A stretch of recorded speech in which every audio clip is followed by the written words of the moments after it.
Bonsoir à toutes et à tous, bienvenue.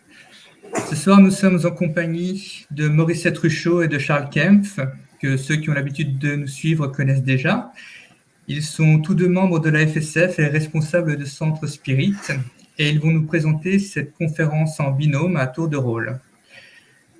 Donc cette conférence qui vous est présentée par la Fédération Spirit française, avec la collaboration du mouvement Spirit francophone, eh bien, ce mois-ci, la thématique proposée est l'euthanasie. Donc, cette conférence est diffusée en direct sur la page Facebook de la FSF et sur sa chaîne YouTube, ainsi que sur la chaîne YouTube Regard Spirit du mouvement Spirit français francophone. Je rappelle que chacun a la possibilité de commenter et de poser des questions en direct. Un temps sera consacré pour y répondre à la fin de la conférence. Charles, la parole est à toi. Merci beaucoup Romain, merci beaucoup Morissette, merci, bonsoir ou bonjour à toutes et à tous pour de participer, de nous donner cette occasion de vous présenter le point de vue spirit sur la question de l'euthanasie. C'est une question d'actualité qui est sujet à beaucoup de débats. Et dans ces débats, on voit bien aussi les différentes écoles qui se combattent, hein. Enfin qui se combattent. Heureusement que pour l'instant, c'est uniquement avec des arguments, quoi. Certains donc pour, et puis d'autres plutôt contre cette pratique. Et donc, nous allons aujourd'hui vous apporter, comme d'habitude, comme dans les précédentes conférences, hein, les arguments spirites sur cette question précise. Voilà, et nous verrons aussi, dans une première partie, je vais présenter les arguments spirites concernant l'euthanasie, et donc dans la deuxième partie, Morissette vous présentera les solutions alternatives qui sont proposées, notamment les soins palliatifs. Voilà. Alors, je vais commencer par une citation de l'apôtre Paul dans la première épître aux Corinthiens, hein, chapitre 10, verset 23. Et Paul, dans cette lettre aux Corinthiens, il a écrit que tout est permis, mais tout ne convient pas. Tout est permis, mais tout n'édifie pas. Et pourquoi j'ai mis cette citation? Parce que justement, elle illustre bien le fait que, comme on l'a vu déjà au long des siècles qui se sont écoulés, les lois humaines, hein, qui autorisent ou n'autorisent pas un certain nombre de choses, sont ou pas, plus ou moins, en conformité avec les lois naturelles ou les lois divines. Voilà. Et c'est exactement le sens de ce message, hein, et donc qui s'applique à la question de l'euthanasie. Donc, comme on le verra plus tard, il y a certains pays où la loi le permet, mais est-ce que, par le fait que la loi le permet, est-ce que c'est une bonne chose? C'est la question à laquelle on va essayer de vous répondre avec des arguments. Voilà. Je continue aussi pour parler du point de vue spirit. Alors, sur quoi se base le spiritisme?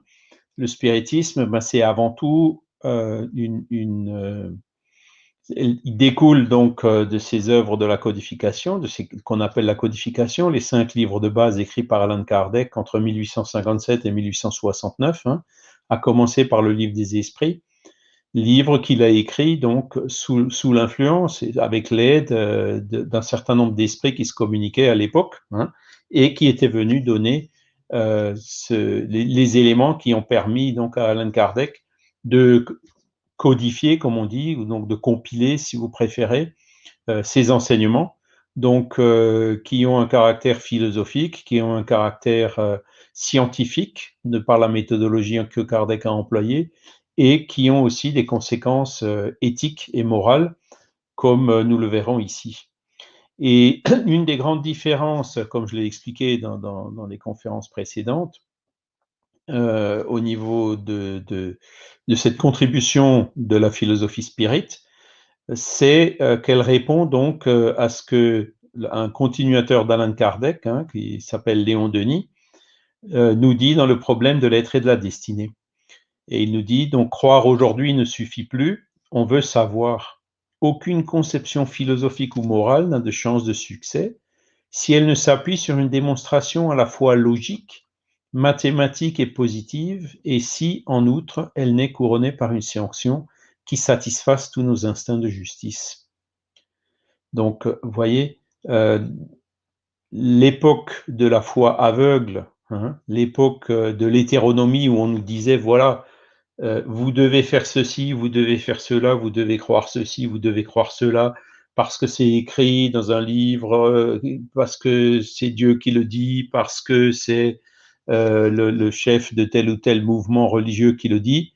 Cette méthode hétéronome ne s'applique plus, n'a plus été appliquée dans la philosophie spirit, qui au contraire applique une méthode autonome. Voilà, c'est-à-dire que les enseignements sont présentés, sont soumis à l'examen, à la critique, au jugement, hein, et, à la comparaison, au discernement, et c'est même encouragé, toutes ces choses-là sont encouragées, hein, c'est pour ça qu'on encourage toujours l'étude du spiritisme et puis les questions-réponses aussi pour trouver les points qui éventuellement ne seraient pas clairs ou qui seraient mal compris ou les éventuelles contradictions, de manière à ce qu'on puisse, par le raisonnement, par la logique, le bon sens, hein, par la libre pensée, par notre volonté et notre libre arbitre, donc les corriger si c'est nécessaire. Voilà. Donc, vous voyez, la grande différence entre une démarche autonome, hétéronome, donc qui est la croyance aveugle, séculaire des religions traditionnelles, et qui a bien sûr été entretenue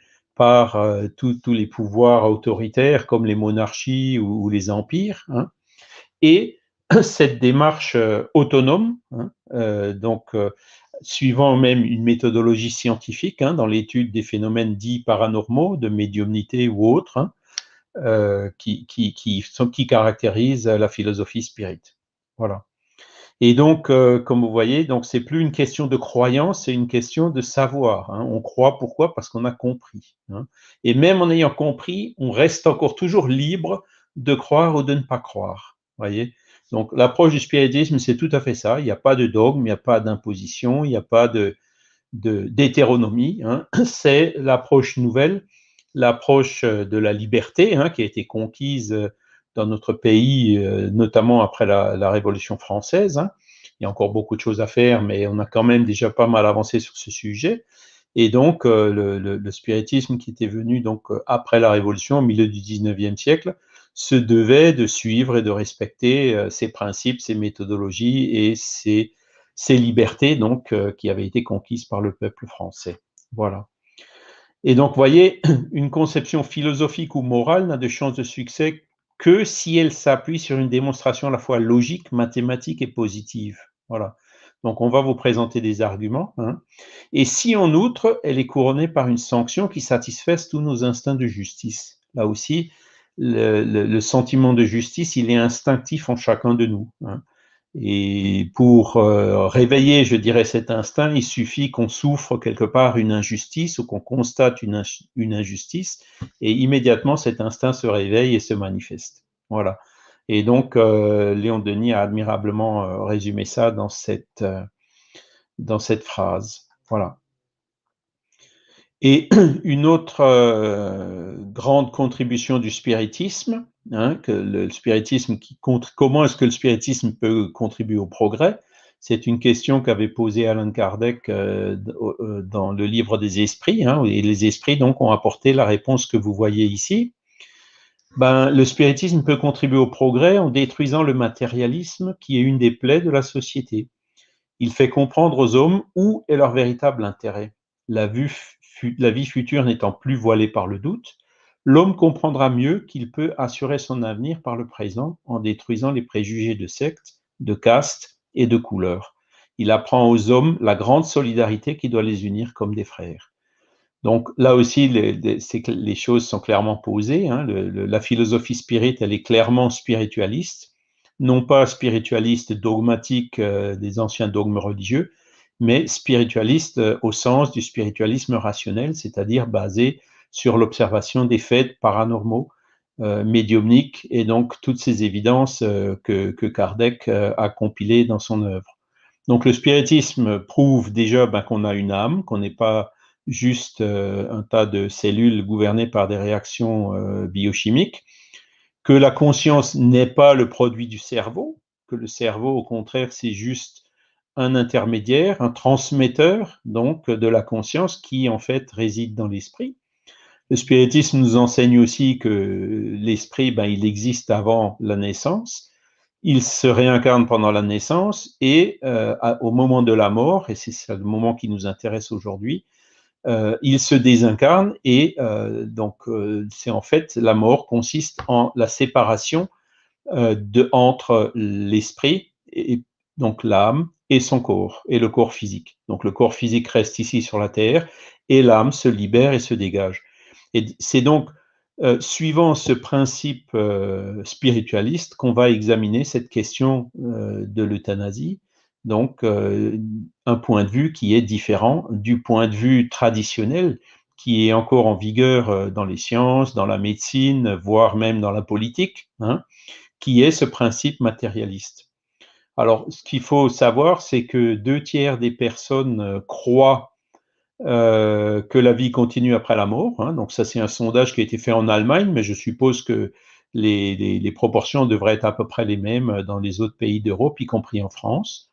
Et donc, ce qu'on peut voir, en fait, c'est que ces conceptions philosophiques ou scientifiques ou académiques du matérialisme ne correspondent déjà plus à l'opinion de la majorité de nos concitoyens.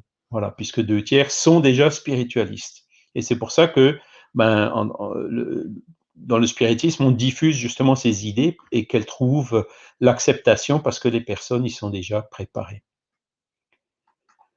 Alors, passons donc à notre sujet d'aujourd'hui qui est l'euthanasie. Donc, l'euthanasie provient, l'étymologie, donc ça vient du grec, euthanatos. Donc c'est le préfixe qui veut dire bon, et thanatos, c'est le mot qui veut dire mort. Donc, en d'autres termes, c'est une mort douce, que cette mort soit naturelle ou provoquée. Il n'y a pas la différence dans l'étymologie du mot. Et aujourd'hui, donc, l'acception la plus contemporaine, elle est plus restreinte. C'est le mot euthanasie signifie donc une pratique, donc soit une action, soit une omission, visant à provoquer, particulièrement par un médecin ou sous son contrôle, le décès d'un individu atteint d'une maladie incurable qui lui inflige des souffrances morales ou physiques intolérables. Quand on regarde la législation en Europe, donc vous avez une petite carte où vous voyez que les différents cas, donc le code de couleur, le bleu c'est là où l'euthanasie est la plus libre, donc vous avez l'euthanasie active qui est légale. Ensuite, le vert, c'est les pays où l'euthanasie passive est légale. Les jeux en jaune, notamment la Suisse, l'Allemagne, la Suède, c'est les pays dans lesquels le suicide assisté est légal. En rouge, donc, les pays où l'euthanasie est illégale ou interdite. Et puis en noir, vous avez les pays où la situation elle est ambiguë et les lois ne sont pas claires. Voilà. Et donc, dans la majeure partie du monde, en fait, en dehors de l'Europe, le fait de mettre fin à la vie d'une personne, c'est considéré comme un homicide. Voilà. Mais dans les pays européens, comme vous le voyez, certains pays autorisent légalement l'euthanasie, donc les personnes ou les médecins ou n'importe qui décide ou qui pratique une euthanasie dans ces pays-là est dans la légalité. Donc c'est, comme on dit, la loi humaine leur donne le droit de le faire. Voilà. En France, l'euthanasie active est interdite, mais donc on a l'euthanasie passive qui permet aux malades de faire le choix d'arrêter tout traitement curatif, est légalisée. Et notamment, elle a été appliquée dans un cas récent, comme celui de Vincent Lambert, donc où là, malheureusement, comment dire, on n'a plus pu demander, c'était plus possible de demander l'avis du malade lui-même, mais la justice a quand même décidé donc de légaliser cette euthanasie sur la base de son épouse, qui était la tutrice, et sur la base d'autres témoignages qui avait été ramené Vincent Lambert, avant l'accident de Vincent Lambert, où il aurait dit, où il se serait exprimé en faveur de l'euthanasie. Donc voilà. Donc ceci a été commis en France de façon tout à fait légale. Voilà. Alors, on continue. Donc, je vais expliquer un peu mieux ce que c'est les expressions qu'on a vues dans le slide précédent. Qu'est-ce que c'est que l'euthanasie active? Donc, c'est un acte médical qui consiste à provoquer intentionnellement la mort d'un patient afin de soulager ses souffrances physiques ou morales considérées comme insupportables. Donc, elle ne se définit pas par son moyen, puisqu'il peut y avoir euthanasie par une action directe, telle qu'une injection létale, hein, donc c'est la piqûre, ou simplement par omission de certains gestes relevant de soins fondamentaux, comme l'alimentation ou l'hydratation artificielle. Voilà. Mais ce qui caractérise l'euthanasie active, c'est l'intentionnalité, hein, donc qui est de provoquer le décès d'un individu dans des circonstances précises. Hein. C'est quand même encadré par la loi, en général, enfin parfois, pas toujours. Hein. C'est dans le cas de maladies sans espoir de guérison ou de souffrance intolérable. Voilà, c'est ce qu'on peut trouver sur Wikipédia. L'euthanasie passive, donc c'est différent, c'est la renonciation ou l'abstention par le patient ou ses proches de la mise en œuvre de mesures de maintien de la vie. Concrètement, donc, on peut parler d'interruption d'un traitement, par exemple le débranchement d'un respirateur artificiel, le fait de décider ou pas d'entreprendre une thérapie agressive susceptible de prolonger l'existence. Donc ça s'appelle, on l'appelle aussi l'acharnement thérapeutique. Hein. Donc c'est au contraire, donc maintenir les respirateurs artificiels, le cœur artificiellement vide, c'est faire par exemple des chimiothérapies pour tenter encore malgré tout de sauver la vie du patient, etc. L'euthanasie passive n'est pas réglée expressément par la loi, du moins en France, mais elle est considérée comme permise. Voilà. Alors, on continue. Le suicide médicalement assisté. Donc là, on passe déjà un peu dans une dimension supplémentaire. On parle aussi de l'aide au suicide, hein, ou de suicide assisté. C'est l'acte de fournir un environnement et des moyens nécessaires à une personne pour qu'elle se suicide. Et en fait, c'est le patient lui-même qui appuie sur le bouton ou déclenche la seringue et donc déclenche sa mort et non un tiers. Voilà. C'est la différence avec l'euthanasie, mais c'est aussi lié à cette question. Après, il y a l'acharnement thérapeutique qu'on a vu dans une diapo précédente. Hein. Ça, c'est lorsque la médecine ne reconnaît pas ses limites et que le médecin ou les proches considèrent la mort comme un échec et que tout est fait pour prolonger la vie au maximum de façon artificielle, peu important la qualité de la vie, de la fin de la vie, la souffrance, la douleur et l'agonie. Évidemment, il y aura en parallèle des traitements antidouleurs et tout ce qu'il faut pour atténuer donc tous ces effets. Mais là on voit que l'acharnement thérapeutique, on tombe un peu dans une autre extrême, hein, qui est celle de maintenir artificiellement en vie le plus longtemps possible une personne qui, de toute façon, je dirais sans ses moyens, et sans non plus d'euthanasie, serait décédé, donc la mort serait arrivée de façon naturelle plus tôt. Voilà. Et donc, c'est cette mort naturelle, donc ça c'est ce qui est justement conseillé par la philosophie spirit et puis par des institutions spécialisées comme l'Association internationale des médecins spirites. C'est donc cette mort naturelle ou l'orthothanasie. Hein. Et donc, pour un patient en phase terminale, ça consiste à mourir naturellement et correctement, sans l'abréger par l'euthanasie ou le suicide assisté ou l'arrêt prématuré des soins, et sans non plus l'acharnement thérapeutique ou la dysthanasie, donc qui consiste à la prolonger artificiellement également. Donc, en fait, c'est une procédure qui vise plus à une humanisation de la mort. Voilà.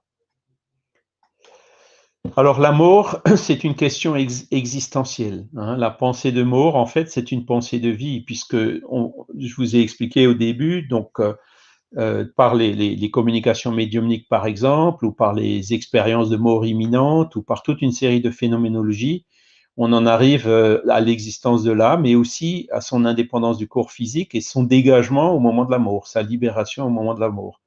Donc, en fait, la mort, on peut l'appeler une renaissance spirituelle. Voyez, c'est l'esprit renaît à la vie de l'esprit, à la vie spirituelle. Ou on utilise aussi une expression qui dit l'esprit est libéré de son corps physique, hein, parce que dans lequel il était enfermé pendant sa vie. Voyez, avec le point de vue spiritualiste, le point de vue change. Hein. Quand on a un point de vue matérialiste, on pense que toute la réalité, c'est dans la matière et dans le tangible. Avec un point de vue spiritualiste, on voit donc la matière et le tangible comme une situation momentanée qui est utile à l'évolution de l'esprit, mais qui n'est pas ni la vie primitive, ni le but final, puisque le but de l'incarnation, ben, c'est l'évolution, c'est de permettre à l'esprit d'évoluer. Et lorsque l'esprit a suffisamment évolué, eh ben, il n'a plus besoin de se réincarner. Hein, il continue à évoluer à l'état d'esprit. Donc voilà les arguments que présente, les éléments qui sont prouvés par la philosophie spirit.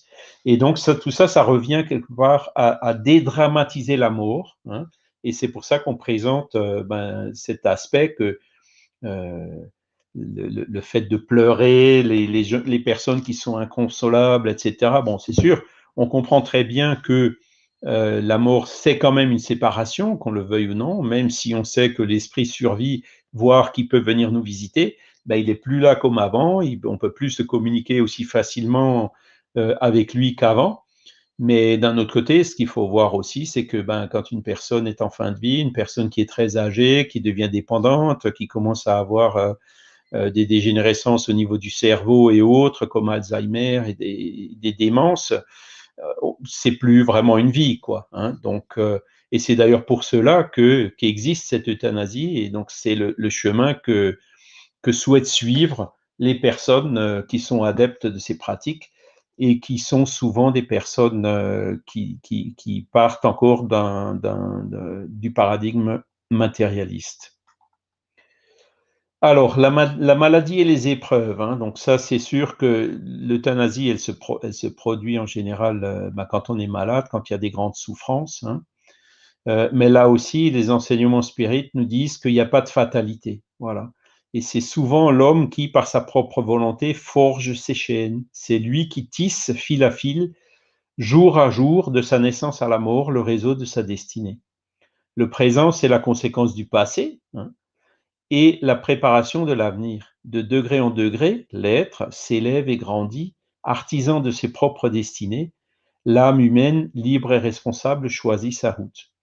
Et cette citation illustre très bien donc le libre arbitre que nous avons, le fait que de temps en temps, ou je dirais même souvent, nous utilisons ce libre arbitre d'une façon pas toujours en harmonie avec les lois de la nature, hein, par les excès divers et variés, et que beaucoup de maladies, en fait, sont la conséquence soit des excès qu'on a commis dans cette vie, et parfois aussi des excès qu'on a pu commettre dans une vie antérieure, hein, puisque comme l'esprit se réincarne, on peut, dans une vie, encore souffrir des conséquences de certains actes d'une vie passée, comme par exemple le cas des suicides. Hein, une personne qui commet un suicide, souvent, dans une vie suivante, apporte encore des séquelles, donc des dégâts qui avaient été causés à son corps physique et donc aussi à son corps spirituel, et que seule une nouvelle réincarnation et le drainage, je dirais, de ces dégâts et de ces fluides dans un corps physique permettent de résoudre, ou du moins sont le meilleur moyen de les résoudre. Voilà. Et donc, c'est nous-mêmes qui, aujourd'hui, en fonction de notre libre arbitre, construisons notre lendemain. Alors, l'existence sur la Terre, c'est un moyen de progression. Hein. En général, on choisit nous-mêmes notre incarnation afin d'évoluer plus rapidement. Pourquoi est-ce qu'on se réincarne? C'est pour nous épurer, c'est pour évoluer, c'est pour apprendre, c'est pour devenir meilleur, c'est pour progresser, C'est aussi pour faire progresser notre entourage, la société, contribuer à l'évolution de l'humanité en général. Et c'est également un moyen pour la science de développer et de perfectionner les moyens médicamenteux et autres pour lutter efficacement, pour soulager la douleur. Voilà.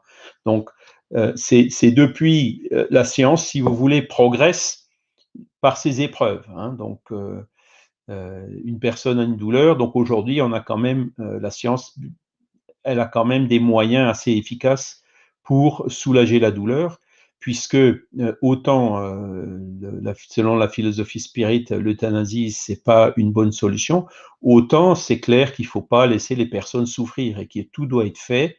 Morissette reviendra plus tard là-dessus, notamment dans les soins palliatifs, pour soulager la douleur et pour humaniser au maximum la fin de vie d'une personne. Voilà. La mort n'est qu'un passage dans une autre forme de vie, une autre forme de fréquence. L'instant de la mort est une expérience belle, unique, libératrice et qu'on vit sans peur ni détresse. Donc ça, c'est ce qu'a écrit Elisabeth Kubler-Ross, qui a écrit plusieurs livres, et donc c'était une personne qui avait fait énormément d'accompagnement de personnes en fin de vie. Alors, le spiritisme et l'euthanasie, donc la connaissance de l'avenir spirituel, l'étude des lois qui président à la désincarnation, elle est d'une grande importance pour la préparation à la mort. Évidemment, si on veut se préparer à la mort, si on veut se préparer à quelque chose, il faut déjà étudier ce que c'est. Si on veut se préparer dans un voyage dans un pays inconnu, il faut déjà regarder quelles sont les caractéristiques de ce pays, quelle est la langue, qu'est-ce qu'il faut faire, quels sont les moyens matériels, etc. Hein. Donc, pour la mort, en fait, c'est la même chose. Et pourtant, la mort, on est tous sûrs à 100% d'y passer un jour, plus tôt ou tard. Ça peut être dans 5 minutes, ça peut être dans 50 ans ou plus pour les plus jeunes, mais à un moment ou un autre, on y passera. Donc, c'est pour ça que c'est important. En général, c'est la politique de l'autruche, c'est le sujet tabou, on ne cherche pas à savoir. Mais non, quand on cherche à savoir, c'est là où justement on découvre énormément de choses et c'est là où on peut aussi mieux se préparer à cette mort. Hein. Voilà. Et donc, cette connaissance permet aussi d'adoucir nos derniers instants, de nous rendre le dégagement plus facile, de nous permettre aussi de nous reconnaître plus vite quand on est dans le monde des esprits, dans ce monde nouveau qui nous est ouvert. Hein. Donc, c'est aussi une citation de Léon Denis. Et dans la question numéro 880 du livre des esprits, Allan Kardec a demandé quel est le premier de tous les droits naturels de l'homme. La réponse des esprits, c'est de vivre. C'est pourquoi nul n'a le droit d'attenter à la vie de son semblable, ni de rien faire qui puisse compromettre son existence corporelle. Donc, vous voyez, là, les esprits aussi sont clairs. On se réincarne, on emprunte un corps physique à la nature, hein, à notre monde, et ce corps physique, en fait, c'est un instrument qui nous sert à évoluer. Donc, c'est clair qu'il faut qu'on en prenne soin, hein. Déjà en évitant les excès et les abus qui raccourcissent la durée de la vie, hein, comme l'alcool ou la drogue ou le tabac ou le surpoids ou autre. Hein. Et d'un autre côté, il faut qu'on le respecte, c'est-à-dire que en théorie, on n'a pas, c'est pas bon ni de raccourcir la vie, surtout pas artificiellement ou encore beaucoup plus tôt comme le suicide, hein, où là on a vu le suicide assisté, qui est quand même une forme, comme le mot le dit, hein, c'est quand même un suicide. Hein, et donc c'est là où il vaut mieux laisser la nature aller à son terme. Et il y a des explications pour ça, hein, notamment les questions de fluide vital. Alors, la loi de causalité et d'action ou de réaction, hein, donc en tenant compte de la loi de causalité, hein, donc la question c'est est-ce qu'on peut mettre un terme à ces épreuves? Et la question a été posée dans le livre des esprits, hein, lorsqu'une personne voit devant elle une mort inévitable et terrible, est-elle coupable d'abréger de quelques instants ses souffrances par une mort volontaire? Donc, vous voyez, c'est clairement Kardec, il y a 163 ans, a posé la question de l'euthanasie, hein, bien que qui était certainement déjà pratiqué un peu à l'époque, mais le sujet n'était pas encore d'actualité comme aujourd'hui. La réponse, c'est on est toujours coupable de ne pas attendre le terme fixé par Dieu ou par la nature. Hein. Est-on d'ailleurs bien certain que ce terme soit arrivé malgré les apparences et ne peut-on recevoir un secours inespéré du dernier moment? Et là, il y a certains livres aussi qui sont intéressants à lire, hein. C'est toutes les guérisons spontanées, les guérisons miraculeuses, inexpliquées par la médecine, des personnes qui sont en phase terminale du cancer et qui, du jour au lendemain, sont en rémission sans que personne n'y comprenne rien. Et donc, c'est ce que veulent illustrer les esprits ici et ce qu'on constate donc encore aujourd'hui. Donc, en principe, l'homme n'a pas le droit de disposer de sa vie parce qu'elle lui a été donnée en vue des devoirs qu'il devait accomplir sur la terre pour son évolution, hein. C'est pourquoi il ne doit l'abréger volontairement sous aucun prétexte. Comme il a son libre arbitre, nul ne peut l'empêcher, mais il en subit toujours les conséquences. Donc, ça revient à la citation de Paul au début. Il y a beaucoup de choses qui sont permises, mais elles ne sont pas forcément bonnes. Autre question, est-il permis d'abréger la souffrance d'un malade qui souffre sans espoir de guérison, hein? Et c'est l'esprit aussi qui répond, à quelque extrémité que soit un moribond, nul ne peut dire avec certitude que sa dernière heure est venue. La science ne s'est-elle jamais trompée dans ses prévisions? Là aussi, c'est un autre problème qu'on a. Les diagnostics de la science ne sont pas toujours exacts et les médecins peuvent se tromper.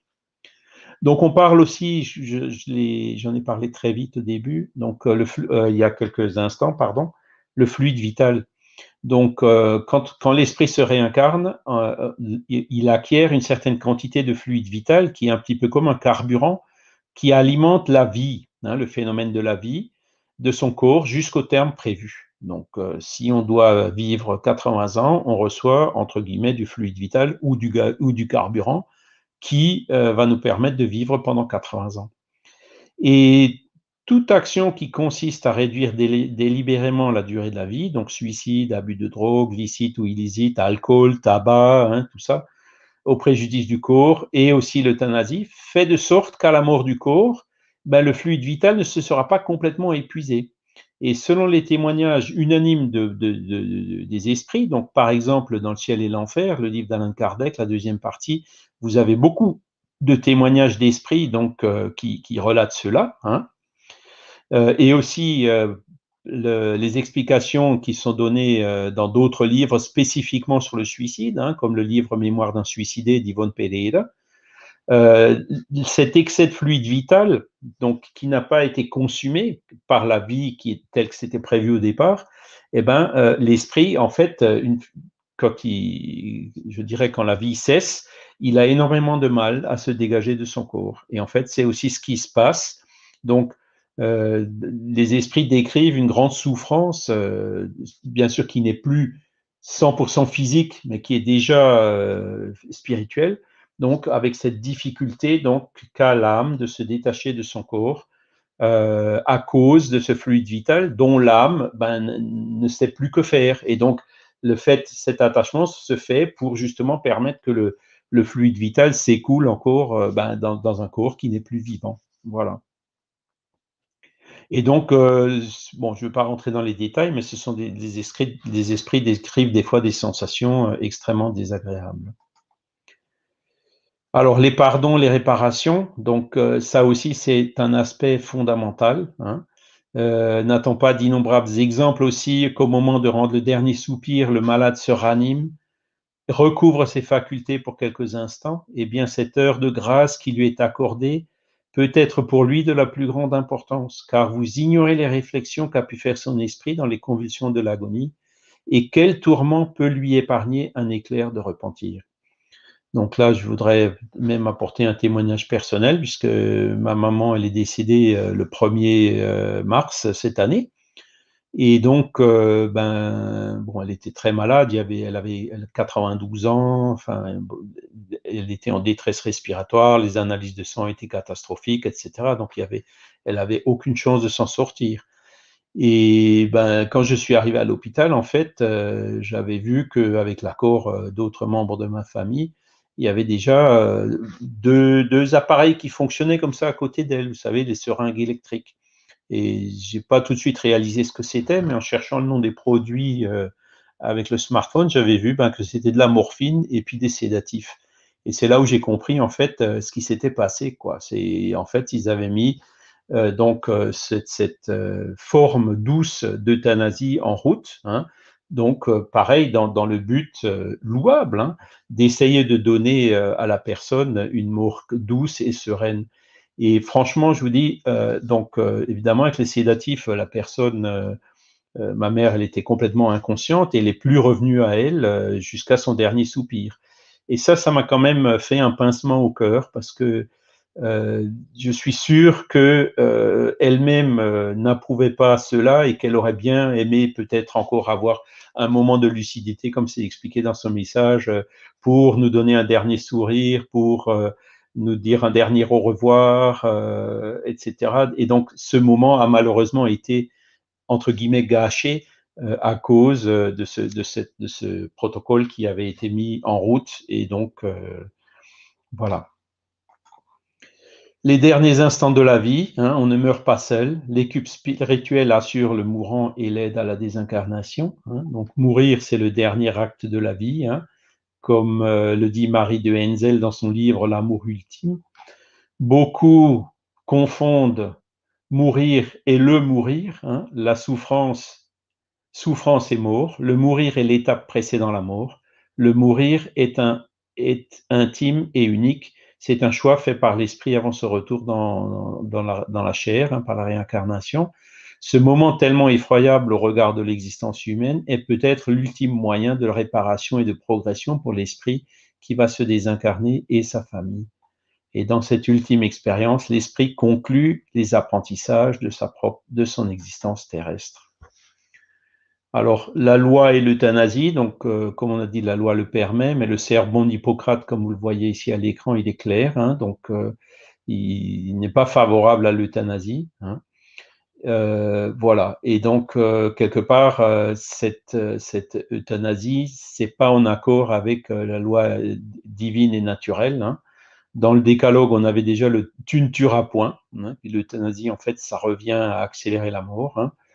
Et donc, c'est même une infraction à l'article 221.1 du Code pénal. Donc, vous voyez, même dans notre loi française, il y a encore des incohérences. C'est interdit par le Code pénal, mais il y a quand même certaines pratiques, hein, comme les sédatifs à haute dose ou l'abandon des traitements, qui maintenant est aussi couvert par la loi, hein, de l'hydratation et de l'alimentation.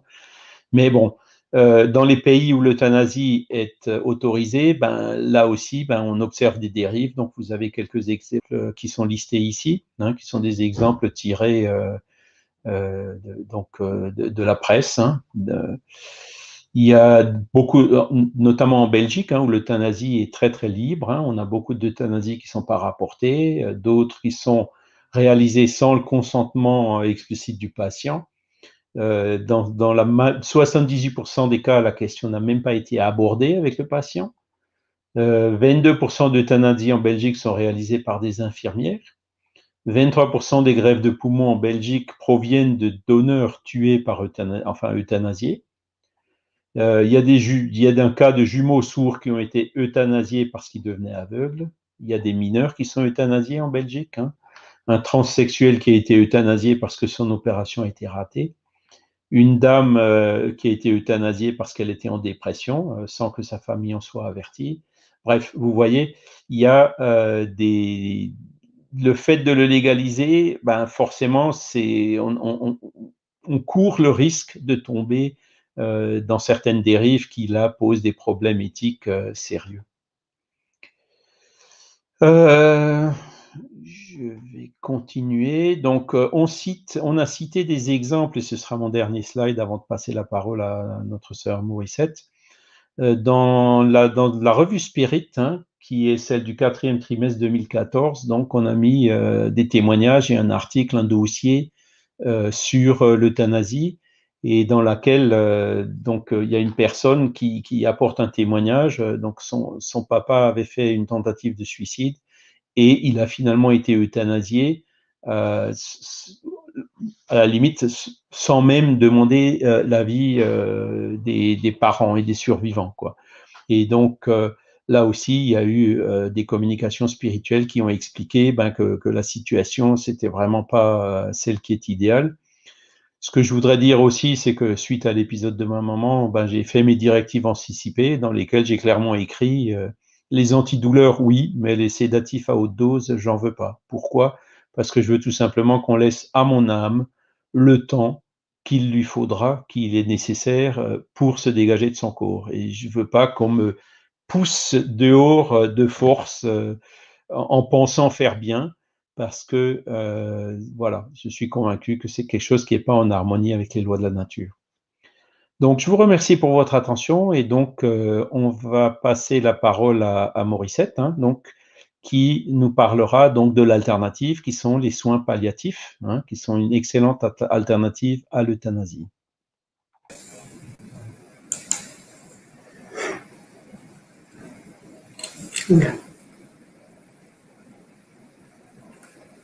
Eh bien, bonsoir à tous. Merci Charles. Donc, moi, je vais plutôt aborder, comme Charles l'a dit, les soins palliatifs. Pourquoi? Parce que j'ai une expérience donc, de 9 ans en tant que bénévole dans une unité de soins palliatifs. Je ne sais pas si on voit mon slide ou si...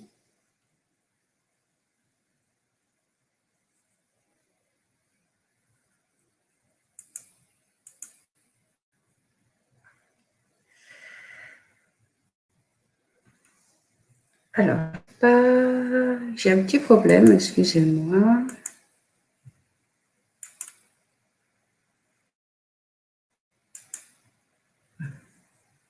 Est-ce que c'est moi qui défile ou je ne vois pas très bien là, Romain, excuse-moi. Oui, c'est bien toi, Morissette. Tu peux défiler. C'est moi qui défile. Oui, ok, parce que j'avais du mal à comprendre. Voilà, merci.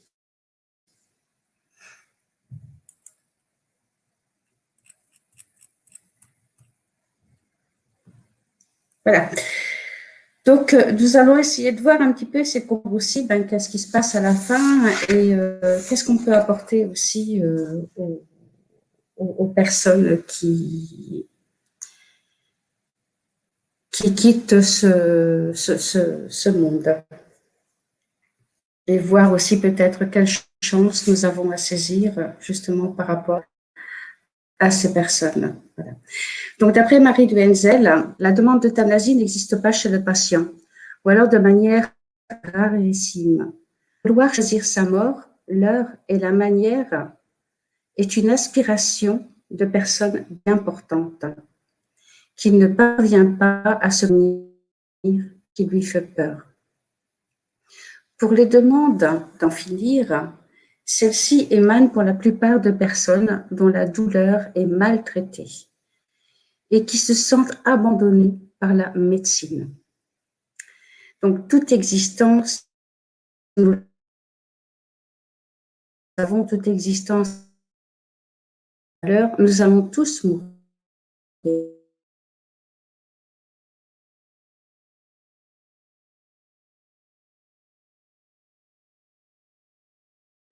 La déchéance, la dépendance ont de tout temps effrayé l'être humain, et surtout l'être humain en bonne santé. Car la mort de l'autre, elle va nous renvoyer à notre devenir. C'est pour cette raison qu'en général, on préfère écarter ceux dont on sait la fin prochaine.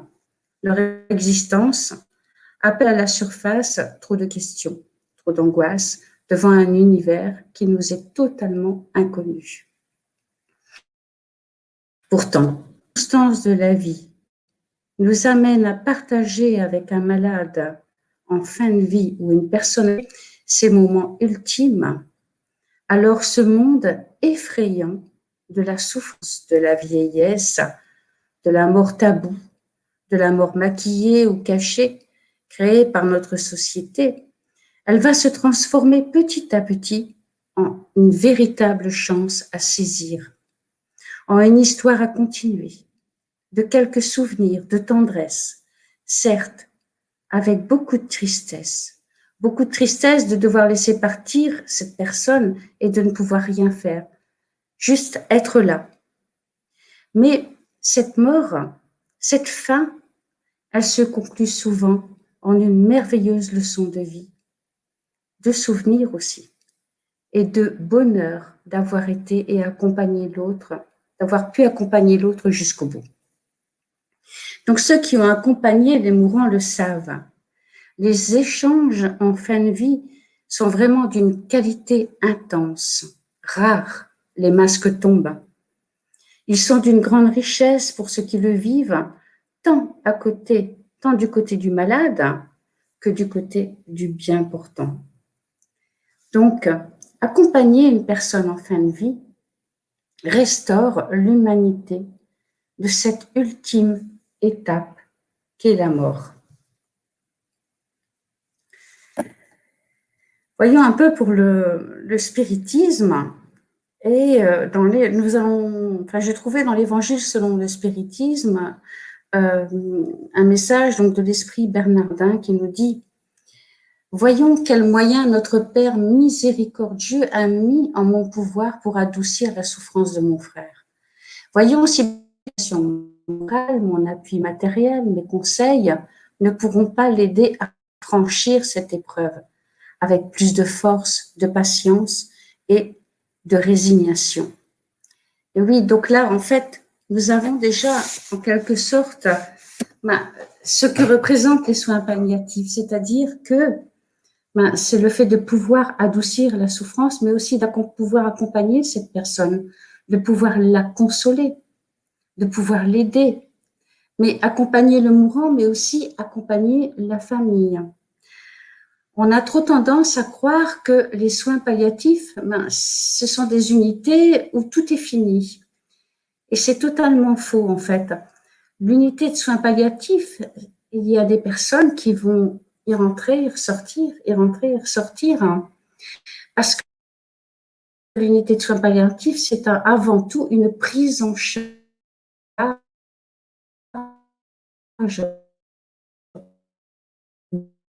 de la douleur spirituelle du patient, mais aussi de la famille. Et c'est pour ça que Marie de Henzel, lorsque j'ai conseillé cette conférence, et ça je peux le confirmer, lorsqu'on parle il y a des patients qui vont arriver en unité de soins palliatifs et ils vont demander l'euthanasie. Et après un certain temps, après avoir été écoutés, après avoir reçu une bonne prise en charge de cette douleur, cette demande, elle s'efface petit à petit. Vous voyez ? Et même que, il y a certains, médecins qui ont été jusqu'à donner, j'ai envie de dire, la possibilité à ces patients de mettre fin à leur existence eux-mêmes. Ils ne l'ont pas fait. Ils ne l'ont pas fait. Donc, vous voyez que, en fait, les soins palliatifs, c'est vraiment quelque chose de très important et quelque chose qui doit se développer aussi en France. Voilà. C'est plus une fuite par rapport à la souffrance et par rapport à la déchéance, au fait qu'on n'existe plus, que le patient n'existe plus. Dans les hôpitaux, j'ai envie de dire, où il y a une mauvaise prise en charge, le patient perd son identité. Voilà, le patient devient la personne de la chambre 11 qui a telle pathologie. Mais ce n'est plus monsieur ou madame, c'est toute une histoire qui disparaît avec la maladie, en fait. Voilà. Donc, je vais vous définir les soins palliatifs. Les soins palliatifs cherchent à améliorer la qualité de vie des patients et de leurs familles face aux conséquences d'une maladie potentiellement mortelle par la prévention et le soulagement de la souffrance. Identifier précocement et évaluer avec précision, ainsi que le traitement de la douleur et des autres problèmes physiques, psychologiques et spirituels qui lui sont liés. Donc, pour les soins palliatifs, la mort n'est pas un accident de la vie. Elle n'est pas un échec non plus. La mort, elle fait partie de la vie et de notre condition humaine.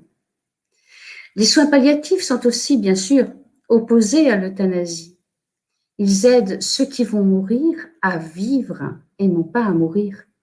Ils redonnent aux malades un sens à la vie en ayant des projets de vie à court terme.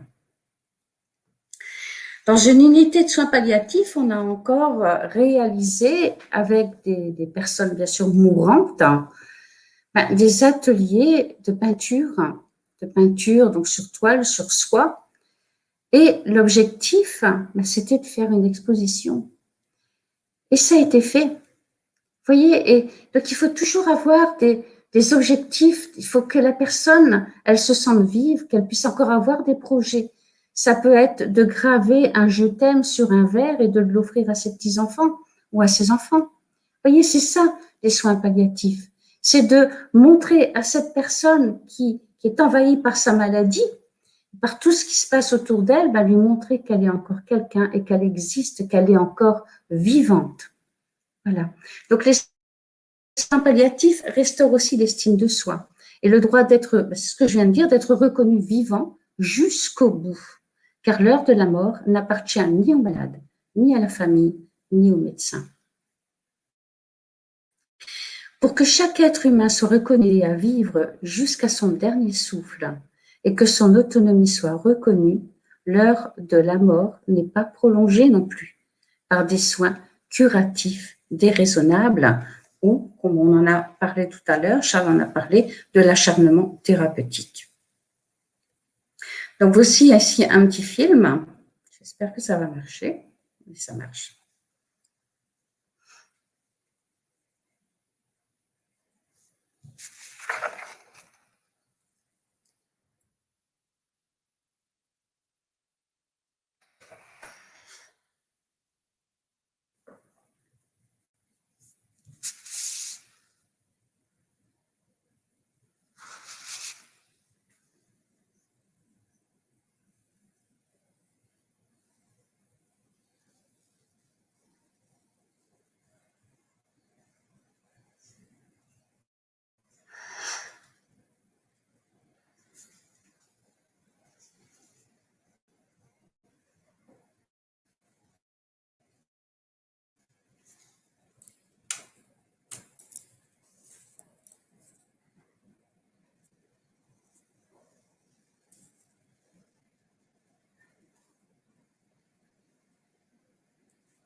Qu'est-ce qu'on peut observer dans ce film?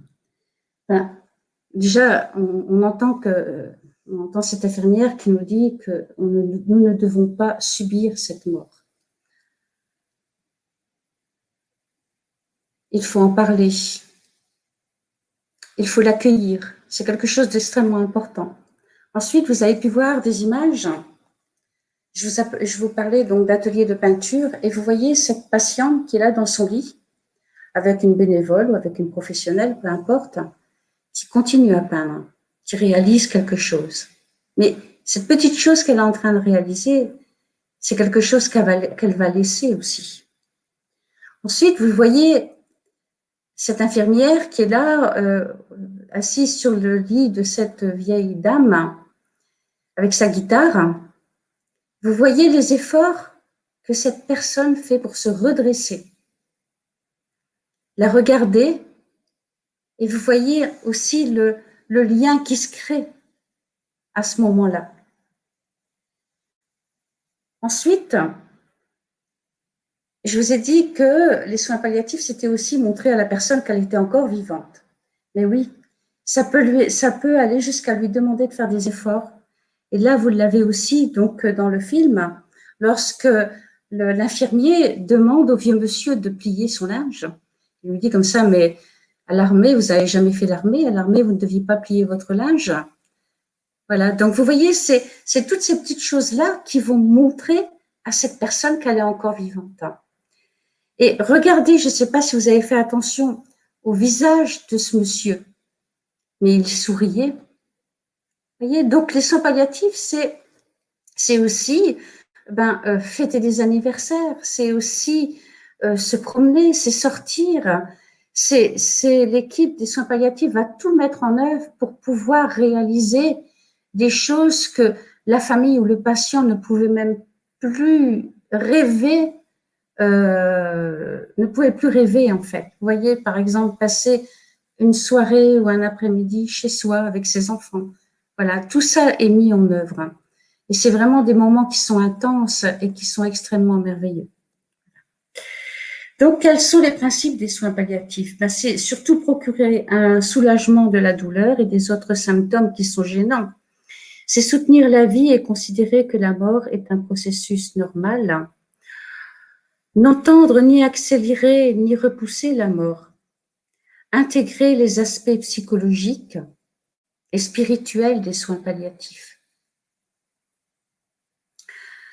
Proposer un système de soutien pour aider les patients à vivre aussi activement que possible jusqu'à la mort. Proposer un système de soutien pour aider les familles à faire face à la maladie du patient ainsi qu'à leur propre deuil. Utiliser une approche d'équipe pour répondre aux besoins des patients et de leurs familles en y incluant, si nécessaire, une assistance au deuil. Améliorer la qualité de vie et influencer peut-être aussi de manière positive l'évolution de la maladie.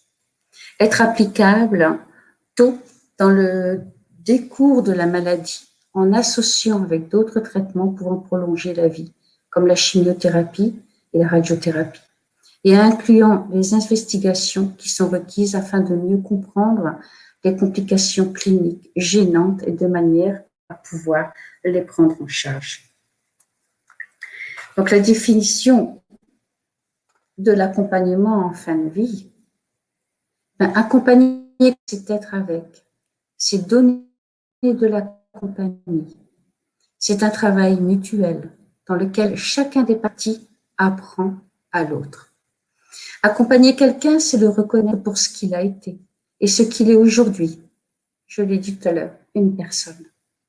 C'est avoir des projets, le valoriser en faisant ce qui lui est possible et non pas lui rappeler ce qu'il n'est plus capable de faire. Là, vous mettez la personne en situation d'échec. C'est l'entendre dans sa souffrance et dans ses angoisses de la mort, mais aussi les reconnaître.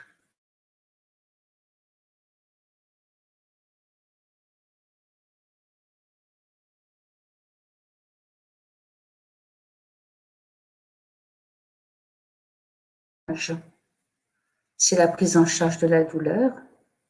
Le malade menacé dans sa vie est confronté à une souffrance globale où se mêlent plusieurs composantes étroitement imbriquées les unes sur l'autre. La souffrance physique, la souffrance psychologique, mais aussi la souffrance spirituelle.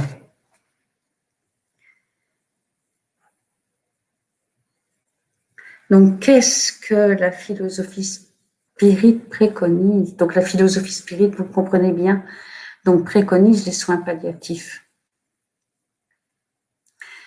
Et donc, de son point de vue, elle recommande, bien sûr, elle nous donne des pistes sur ce que nous pouvons faire. C'est refuser l'acte d'euthanasie.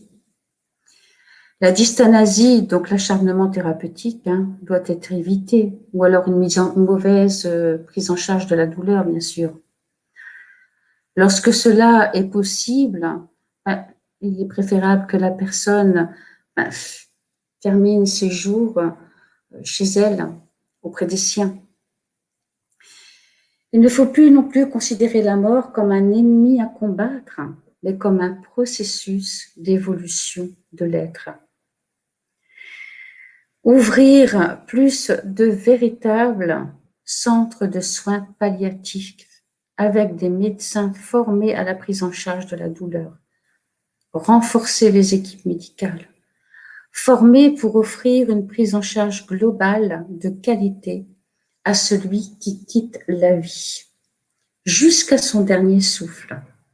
Nous parlons d'un être vivant. Elle recommande aussi de prier pour le malade, pour ceux qui en prennent soin. d'utiliser les antalgiques et les sédatifs dans le seul objectif de soulager la douleur et d'amener un confort au malade. Et cela sans intention de donner une mort douce. L'esprit qui quitte le corps peut rester, et la plupart du temps va rester dans cet état de confusion. Elle nous demande aussi d'avoir la foi et d'être ferme avec ses croyances et sa position, ne pas se laisser influencer par les autres. Dans la formation des médecins, parler de la vie après la mort, mais aussi de l'existence de l'âme. Et lorsque l'homme comprendra dans toute sa magnitude le phénomène de la mort et les conséquences du réveil de l'esprit, il pourra contribuer efficacement au détachement des moribonds et de leur vie de mort. Donc, il y a une charte qui a été créée par les médecins spirites que nous avons ici. Donc, cette charte nous dit que la vie nous est donnée par Dieu et par lui, et que lui seul peut la reprendre. Tous ont le droit à la préservation de la vie. L'incarnation est nécessaire pour l'évolution de l'esprit, il doit être préservé jusqu'à sa fin naturelle. Donc, il a été décidé que nous sommes contraints à toute méthode d'euthanasie. Nous sommes contraires à toute méthode d'euthanasie qui vise à raccourcir la vie, anticipant la désincarnation.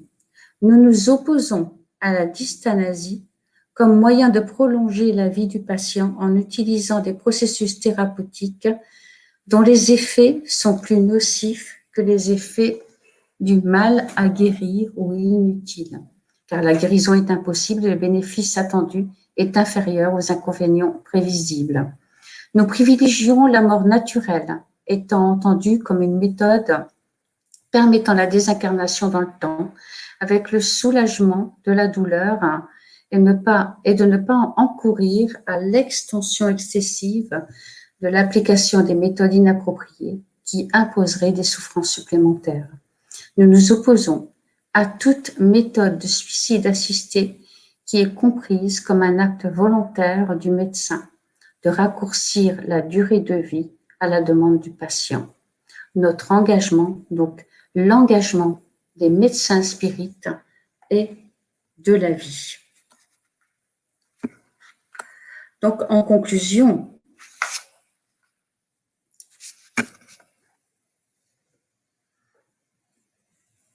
Dieu ne fait la part ni plus large ni plus facile aux uns qu'aux autres, parce que tous sont ses enfants, et qu'étant juste, il n'a de préférence pour aucun. Il leur dit, voici la loi, qui doit être votre règle de conduite. Elle seule peut vous mener au but. Tout ce qui est conforme à cette loi est le bien. Tout ce qui est contraire est le mal. Vous êtes libre de l'observer ou de l'enfreindre.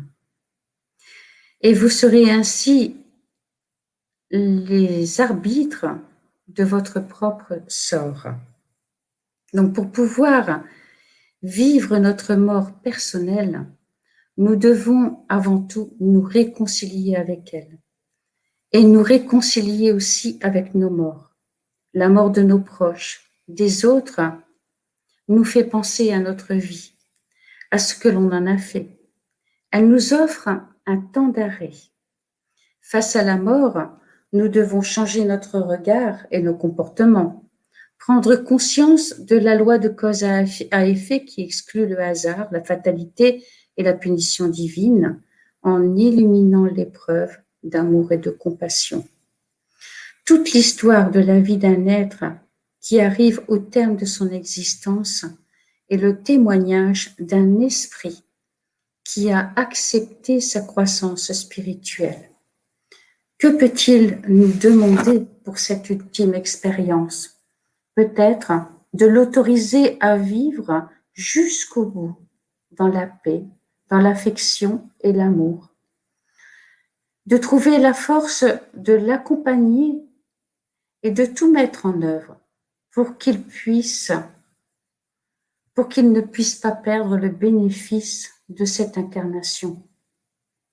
Donc nous sommes tous des êtres spirituels, mais aussi des êtres humains. Nous sommes sur le chemin, un chemin d'évolution pour notre âme. Et nous, spirites, nous devons garder notre humanité. C'est se dire aussi que malgré notre croyance, la mort, elle reste très difficile. Être spirite, c'est accepter que le chagrin soit normal, que les larmes sont nécessaires et que le deuil peut prendre du temps. C'est s'autoriser avec compassion et humilité à vivre notre douleur dans nos émotions et dans le temps. C'est aussi accepter d'être démunis devant la peine de l'autre. Mais malgré tout cela, être spirite, c'est lui offrir notre présence et notre écoute. Et je vais finir avec un message anonyme, donc un message spirituel, bien sûr, pour accompagner ce corps que tu aimes et que la vie a emporté, tes yeux sont inondés de larmes. Pour cet amour, source de ta peine, plonge avec ferveur dans cet océan de tendresse et de force que t'apporte la prière. Ne refuse pas la consolation de Dieu et tu verras.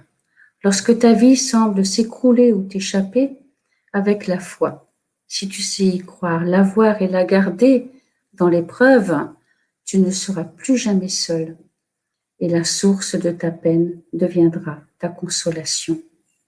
Offre ta douleur à la prière. Dieu, dans ta foi, pensera t'appeler. Dans les larmes, abandonne-toi à ton Père. Crois-moi, il ne veut pas te faire souffrir. Ta souffrance vient de ce que tu n'as pas compris. Il veut que par ta peine, tu comprennes que seulement sur terre, l'amour est uni à la souffrance. Quand tu auras compris l'amour de ton Père, la mort sera une joie. Plonge dans l'infini de Dieu. Offre ton cœur à son amour. Offre ta douleur à la prière. Il ne veut pas te voir souffrir. Grandis par lui et en lui. Vis ta peine en Dieu, dans sa compréhension, dans la compréhension de son amour. Ce n'est pas lui qui est cruel, c'est toi qui ne le comprends pas. Il attend, prêt à t'accueillir. En ton Père, réfugie-toi.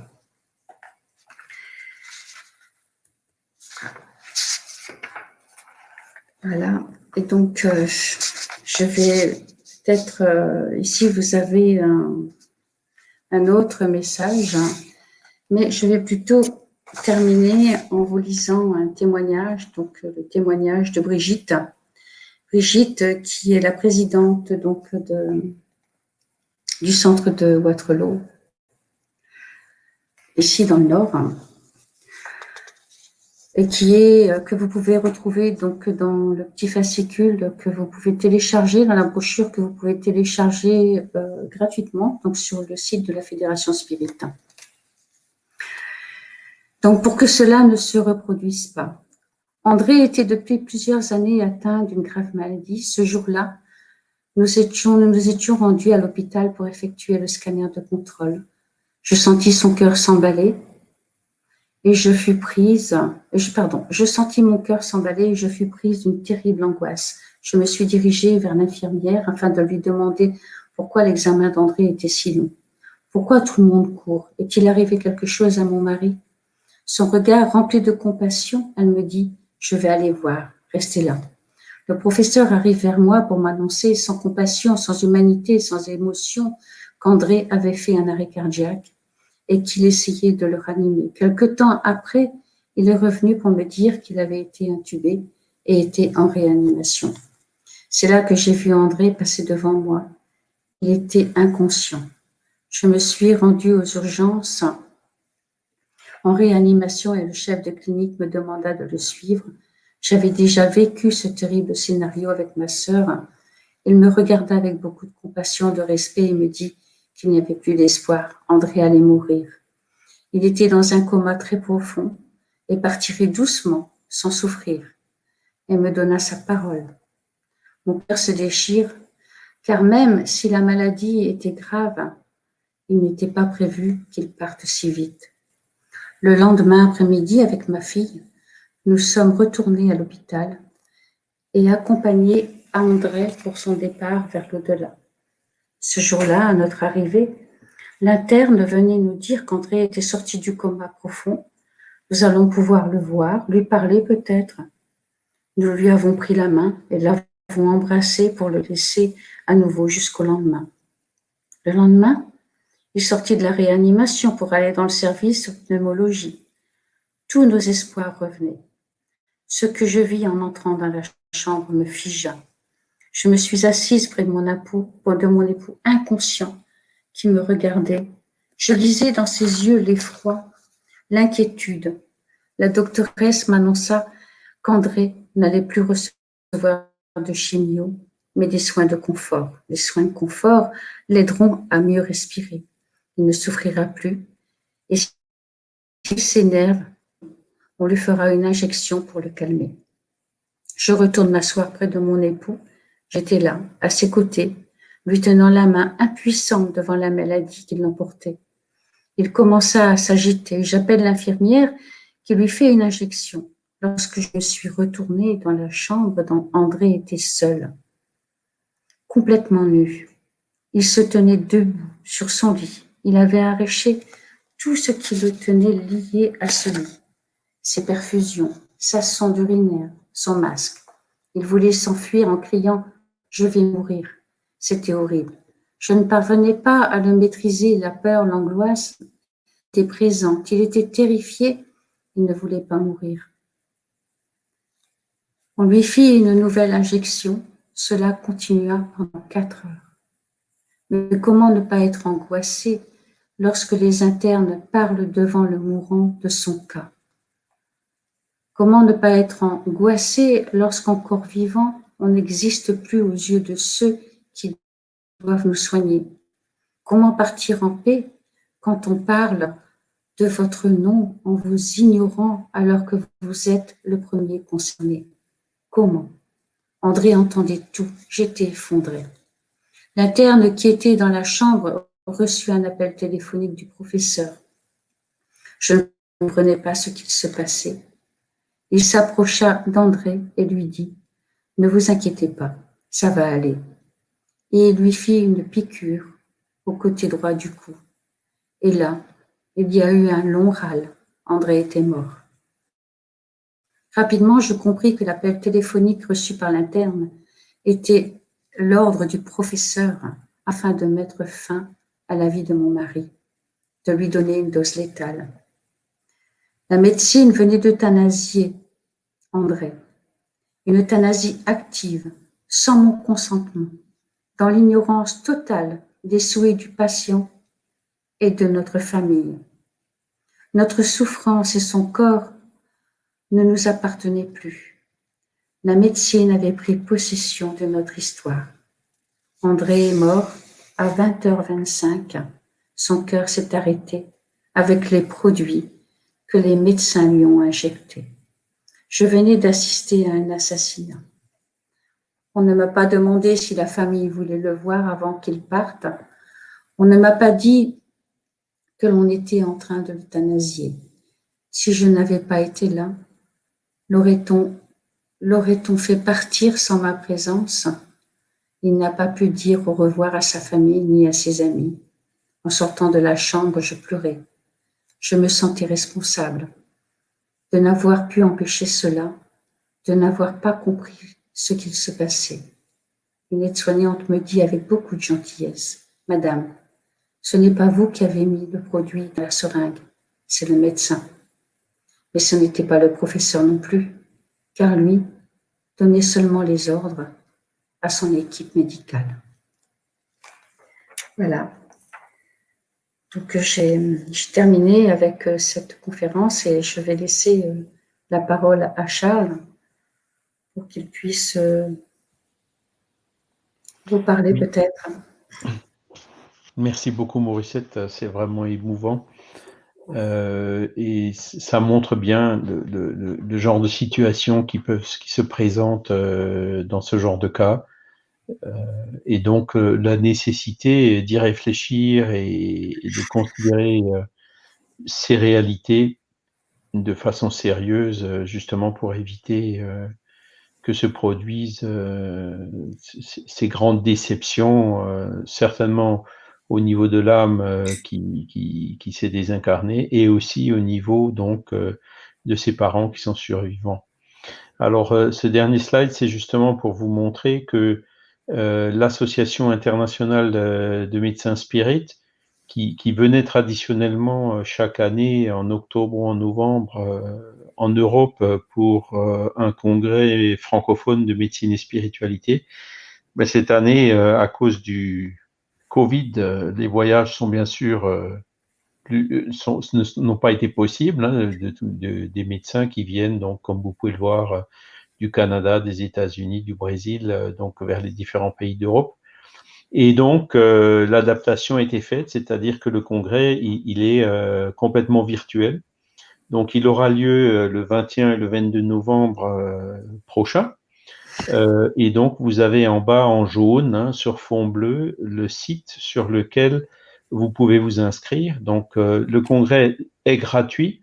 Par contre, l'inscription sera obligatoire. Donc, il y a un formulaire à remplir, vous indiquez la langue que vous souhaitez, etc. Et donc, les différentes interventions seront enregistrées à l'avance, seront traduites. Il y aura donc du sous-titrage, du doublage qui sera fait. Et il y aura aussi en direct, donc, les séances de questions-réponses avec les différents intervenants. Voilà. Donc, nous vous encourageons à vous y inscrire. Et donc, vous avez le programme des 8 interventions, dont une, justement, sur les questions de bioéthique, alors liées plus spécifiquement à la pandémie, mais qui couvre aussi cet aspect de l'euthanasie que nous avons vu aujourd'hui. Hein.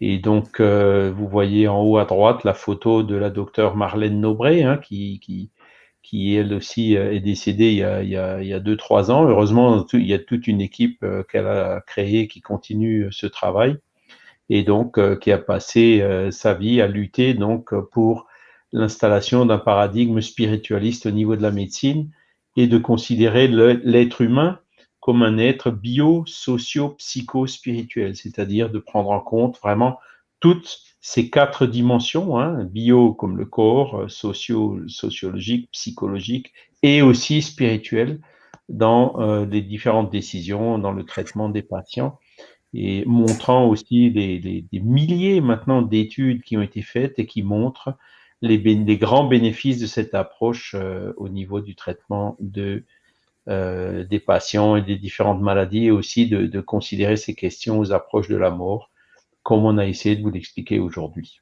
Voilà. Donc, merci Morissette, merci Romain aussi. Donc, Romain, je ne sais pas s'il y a des questions, j'en ai vu une. Donc, je peux éventuellement commencer à y répondre. Hein. C'est une remarque qui a été faite par Brigitte.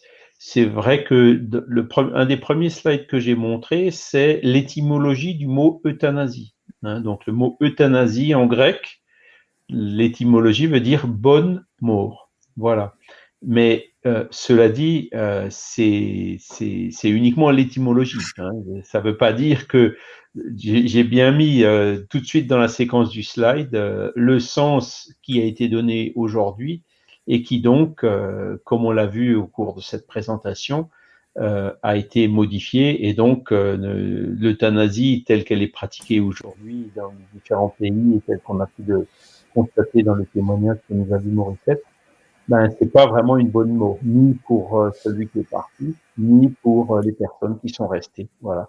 La bonne mort, c'est plutôt celle qui est justement encouragée par les soins palliatifs, donc qui sont l'alternative préconisée par la philosophie spirit pour des personnes donc qui sont en fin de vie.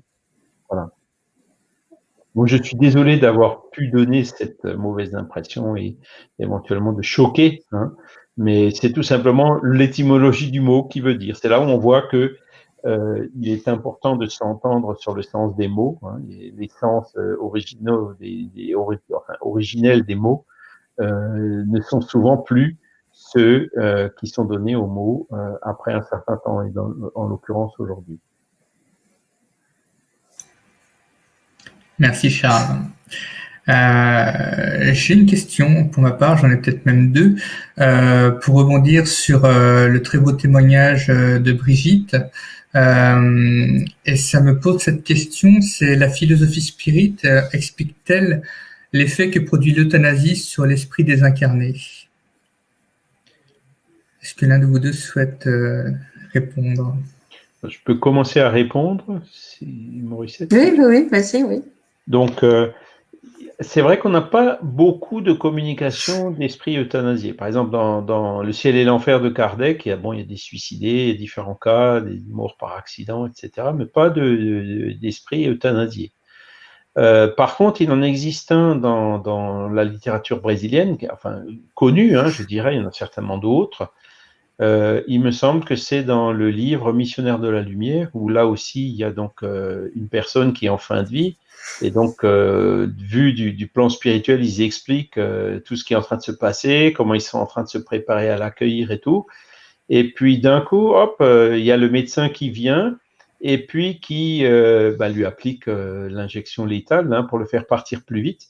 Et donc, les esprits, les guides spirituels qui décrivent, c'est vraiment dommage qu'il ait fait ça, parce que en fait, l'effet, alors qu'ils étaient là prêts à l'accueillir, je dirais, de façon naturelle, ils seraient venus, entre guillemets, en douceur, le fait d'avoir appliqué cette injection, ça a mis la personne mourante, donc son esprit en tout cas, dans un état de trouble dont il a mis plusieurs jours à se sortir. Voilà. Donc c'est une description qui a été faite. Maintenant, on a parlé aussi du suicide assisté un petit peu dans la conférence. On a parlé aussi de cette question de fluide vital. Et là, donc, on peut se reporter aux témoignages qu'on peut retrouver dans ce livre qu'on a cité, Mémoire d'un suicidé d'Yvonne Pereira, ou dans Le ciel et l'enfer d'Alain Kardec, où vous avez des témoignages d'esprits suicidés. Et puis là, bon, c'est effectivement beaucoup plus difficile. Voilà. Je pense que l'esprit dans l'euthanasie, ça complique un peu les choses, forcément. Ça complique son dégagement. On le pousse de haut. Moi, c'est comme ça vraiment que je le vois, que je l'ai vu dans le cas de ma mère. Et même si j'ai pas reçu de communication de ma mère depuis, j'ai clairement senti que c'est pas ce qu'elle aurait voulu, clairement. Et je pense que par l'intuition, elle me l'a un peu fait comprendre. Et puis donc la personne de la famille qui était là et qui avait, je dirais, un petit peu donné son accord au médecin pour que le processus soit enclenché, je pense qu'après aussi, ça l'a un petit peu travaillé. Et donc, voilà, c'était même si c'était quelque chose vraiment où c'était à la limite transformer, réduire quelques heures en quelques minutes, si vous voulez, c'était pas la bonne chose. C'est sûr qu'elle aurait occupé sa chambre un peu plus longtemps, etc. Mais bon, encore une fois, il faut laisser à l'esprit le temps de se dégager. Sinon, si on le pousse dehors, forcément, il en souffrira quelques conséquences, même si dans ce cas présent, elles ne seront pas très longues. Et ça, je peux confirmer. Donc, on va tout de suite pouvoir reconnaître une personne qui a reçu vraiment des doses très fortes de produits. Voilà. Parce que l'esprit est vraiment dans un état de confusion totale. Et ça dure un certain temps et c'est un petit peu comme la personne, il est dans le même état qu'une personne qui s'en va donc de la maladie d'Alzheimer. C'est vraiment une confusion totale. Voilà. Et il est un peu comme endormi, comme ça. C'est quelque chose d'assez bizarre. Mais on s'est tout de suite identifié un esprit qui a été euthanasié, qui a vraiment reçu de très fortes doses, donc parfois d'antidouleurs, comment dire, pour le mettre dans un sommeil profond, ou un coma artificiel ou autre. Et l'esprit qui est mort, donc parce qu'il était atteint de la maladie d'Alzheimer. Voilà.